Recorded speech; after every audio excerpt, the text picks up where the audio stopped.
तकरीबन 1 साल से टूट फूट का शिकार है। यहाँ पे कोई हुकूमती नुमाइंदा नहीं आया हुआ है। यहाँ पे जो है नाली पानी से भरी पड़ी हुई है और यहाँ पे जो है नालियों में जो है बजरी ज़्यादा है और यहाँ पे जो है कोई नुमाइंदा नहीं आ रहा है।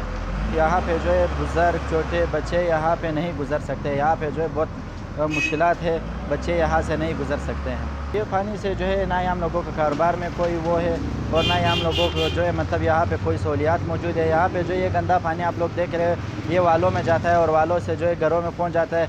घरों में जो है साफ़ पानी नहीं आते, सब नालियों का पानी आ जाता है। इससे जो है बच्चे बुज़ुर्ग सब बीमार पड़े रहते हैं।